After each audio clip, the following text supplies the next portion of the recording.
다 같이 찬송가 304장 그 크신 하나님의 사랑 찬양 드리겠습니다. 찬송가 304장 그 크신 하나님의 사랑 찬양 드리겠습니다. 찬송가 304장 그 크신 하나님의 사랑 찬양 드리겠습니다.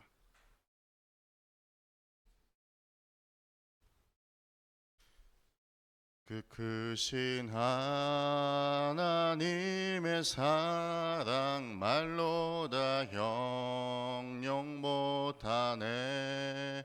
저 높고 높은 별을 넘어 이 낮고 낮은 땅 위에 죄범한 영혼 구하려 그 아들 보내사 화목제물 삼으시고 죄 용서하셨네. 하나님 크신 사랑은 증량 다 못하네.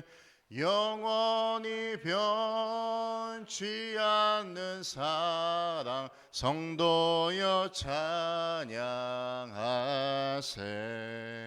괴로운 시절 지나가고 땅 위에 영화 쇠할 때 주 믿지 않던 영혼들은 큰 소리 외쳐 울어도 주 믿는 성도들에게 큰 사랑 베푸사 우리의 죄 사했으니 그네 잊을까. 하나님 크신 사랑은 증량 다 못하네. 영원히 변치 않는 사랑 성도여 찬양하세. 하늘을 두루마리 삼고 바다를 먹물 삼아도 한없는 하나님의 사랑 다 기록할 수 없겠네. 하나님의 크신 사랑 그 어찌 닿았을까. 저 하늘 높이 쌓아도 채우지 못하리. 하나님 크신 사랑은 증량 다 못하네. 영원히 변치 않는 사랑 성도여 찬양하세.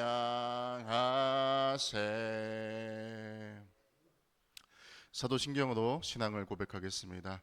나는 전능하신 아버지 하나님 천지의 창조주를 믿습니다. 나는 그의 유일하신 아들 우리 주 예수 그리스도를 믿습니다. 그는 성령으로 잉태되어 동정녀 마리아에게서 나시고 본디오 빌라도에게 고난을 받아 십자가에 못 박혀 죽으시고 장사된 지 사흘 만에 죽은 자 가운데서 다시 살아나셨으며 하늘에 오르시어 전능하신 아버지 하나님 우편에 앉아 계시다가 거기로부터 살아있는 자와 죽은 자를 심판하러 오십니다. 나는 성령을 믿으며 거룩한 교회와 성도의 교제와 죄를 용서받는 것과 몸의 부활과 영생을 믿습니다. 아멘. 오늘 말씀 보겠습니다. 보실 말씀은 예레미야 31장 1절에서 9절까지 말씀입니다. 예레미야 31장 1절에서 9절까지 말씀입니다.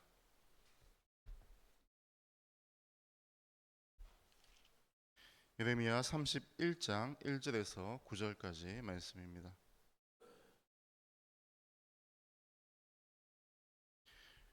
예레미야 31장 1절에서 9절까지 말씀입니다. 구약 1100년쯤에 있습니다. 구약 1100년쯤에 있습니다. 다 찾으신 줄로 알고 제가 먼저 읽고 교독하겠습니다. 여호와의 말씀이니라. 그때 내가 이스라엘 모든 종족의 하나님이 되고 그들은 내 백성이 되리라. 여호와께서 이같이 말씀하시니라. 칼에서 벗어난 백성이 광야에서 은혜를 입었나니 곧 내가 이스라엘로 안식을 얻게 하려 갈 때라. 옛적에 여호와께서 나에게 나타나사 내가 영원한 사랑으로 너를 사랑하기에 인자함으로 너를 이끌었다 하였노라. 처녀 이스라엘아, 내가 다시 너를 세우리니 내가 세움을 입을 것이요 내가 다시 소고를 들고 즐거워하는 자들과 함께 춤추며 나오리라. 내가 다시 사마리아 산들에 포도나무들을 심되 심는 자가 그 열매를 따기 시작하리라. 에브라임 산 위에서 바수꾼이 외치는 날이 있을 것이라. 이르기를 너희는 일어나 우리가 시온에 올라가서 우리 하나님 여호와께로 나아가자 하리라. 여호와께서 이와 같이 말씀하시니라. 너희는 여러 민족의 앞에 서서 야곱을 위하여 기뻐 외치라. 너희는 전파하며 찬양하며 말하라. 여호와여, 주의 백성 이스라엘의 남은 자를 구원하소서 하라. 보라, 나는 그들을 북쪽 땅에서 인도하며 땅 끝에서부터 모으리라.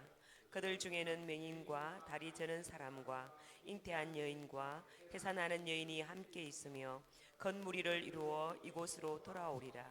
함께 읽겠습니다. 그들이 울며 돌아오리니 나의 인도함을 받고 강구할 때 내가 그들을 넘어지지 아니하고 물리는 계곡의 곧은 길로 가게 하리라. 나는 이스라엘의 아버지요 에브라임은 나의 장자니라. 아멘. 어제 본문에 이어서 오늘도 계속해서 하나님의 회복의 메시지입니다. 1절 말씀은 어제 본문 30장 18절에서 24절 하나님께서 구원을 약속하시는 내용과 이어져 구원을 선포하는 내용이죠. 여기서 주목할 점은 이스라엘 모든 종족의 하나님이 된다는 표현인데, 이때 이스라엘은 남유다를 넘어 북이스라엘을 포함하는 표현입니다. 즉 이스라엘 모든 종족은 이스라엘 지파 전체를 가리키는 것이죠. 북이스라엘이 이미 100여 년 전, 훨씬 전에 멸망했음에도 불구하고 예레미야는 다시 여호와께서 이스라엘의 모든 종족의 하나님이 될 것이라 선언하는 것이죠. 2절에서 예레미야는 백성을 칼에서 벗어난 자로 광야에서 은혜를 찾았다고 말하며 광야를 은혜를 경험하는 장소라고 이야기합니다. 이스라엘이 칼에서 도망하여 광야로 나아갔다면 광야는 설상가상으로 고난을 가중시킬 뿐이겠지만 하나님은 그 광야를 은혜의 장소로 바꾸신 것입니다. 그리고 예레미야는 이스라엘이 광야를 지나는 길을 안식을 얻기 위해 가는 과정이라고 합니다. 본문에서 안식은 원어로 라가라고 쓰여 있는데 대개 안식으로 쓰이는 샤바트와는 다릅니다.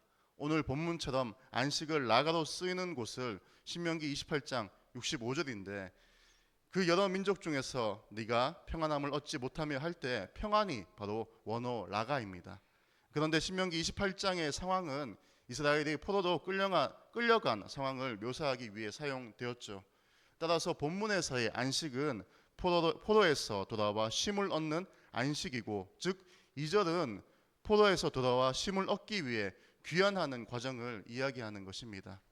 3절의 옛적에 라는 표현은 말 그대로 옛적이라는 시간적 개념뿐만 아니라 먼 데서부터 라는 공간적 개념을 가지고 있는 중의적 표현입니다. 옛적에는 이스라엘이 출애굽하여 광야를 지나던 시기를 연상시킨다면 먼 데는 포로지를 연상시킵니다. 하나님은 이스라엘을 애굽에서 이끌었듯이 바벨론에서 이끌어 내실 것입니다. 하나님이 이스라엘을 이끌어 내시는 이유는 무엇입니까? 우리 3절 말씀 다 같이 읽어보겠습니다. 3절 말씀입니다. 자, 시작. 옛적에 여호와께서 나에게 나타나사 내가 영원한 사랑으로 너를 사랑하기에 인자함으로 너를 이끌었다 하였노라. 바로 두 번이나 반복된 사랑입니다. 이스라엘의 구원은 이 하나님의 사랑에 근거합니다. 3절 마지막은 하나님의 사랑을 헤세드, 즉 인자함으로 서술합니다. 결국은 이스라엘을 사랑하기에 하나님은 이스라엘을 다시 구원해 주셨습니다. 그들이 죄를 지었을 때 죄로 인한 징계는 내리셨지만 그 징계의 목적은 이스라엘을 멸망시키려 함이 아니라 다시 회복시키기 위함이었습니다. 따라서 그들이 겪는 바벨론 포로 생활은 아무 의미 없는 고통의 연속이 아니라 다시 회복시키시는 하나님의 사랑 안에서 겪는 회복의 과정이라고 할 수가 있죠. 이 사랑을 경험한 사람들의 반응은 어떨까요? 우리 4절 말씀을 통해 알 수 있습니다. 4절에 처녀 이스라엘은 이스라엘의 순결성과 거룩성을 강조한 이름입니다. 70년간 바벨론 포로 생활을 통해 회개한 백성들을 일컫는 말이죠. 그 백성들이 다시 예루살렘으로 귀환할 때, 성전이 회복될 때 그들은 다시 소구를 들고 춤추며 여호와 앞으로 나아가게 됩니다. 하나님은 유다의 회복뿐만 아니라 북이스라엘의 회복도 말씀하십니다. 사마리아는 북이스라엘의 수도인데 그곳의 포도나무에서 열매를 따기 시작합니다. 다시 포도원이 만들어지고 열매를 즐기게 된다는 것이죠. 유다뿐만 아니라 북이스라엘을 포함한 전체 이스라엘의 회복을 말씀하시는 것입니다. 6절에서 파수꾼이 에브라임 산 위에서 우리가 시온에 올라가서 우리 하나님 여호와께로 나아가자고 합니다. 북이스라엘의 주요 지파인 에브라임의 파수꾼들이 모든 이스라엘 백성에게 시온에 올라가자고 재촉하는 내용이죠. 시온은 예루살렘 성전을 건축하였던 솔로몬과 그의 선친 다윗 시대에 이스라엘 내에서 가장 신성한 장소였습니다. 다윗에 의해 옮겨진 언약궤가 시온에 안치되었고 그 후 여로보암이 다윗 왕조에 반발하여 북쪽 왕국을 건설했을 때 그는 북쪽의 베델과 단에 예루살렘에 필적할 만한 종교 중심지를 건설하였습니다. 그러나 이스라엘이 새로이 회복될 그때가 되면 옛 북이스라엘 사람들도 시온으로 모여들게 될 것을 말하고 있는 것입니다. 이스라엘 모든 12지파가 한 이스라엘 가운데 연합된다는 것이죠.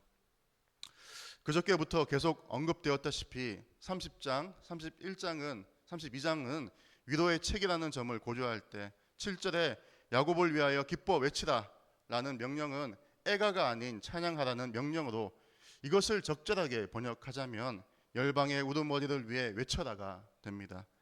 이러한 명령은 미래에 있을 야곱의 구원 사건에 대한 반응이며 이스라엘이 열방의 우두머리가 됨을 암시한다는 점에서 명령의 대상은 이방 민족으로 간주됩니다.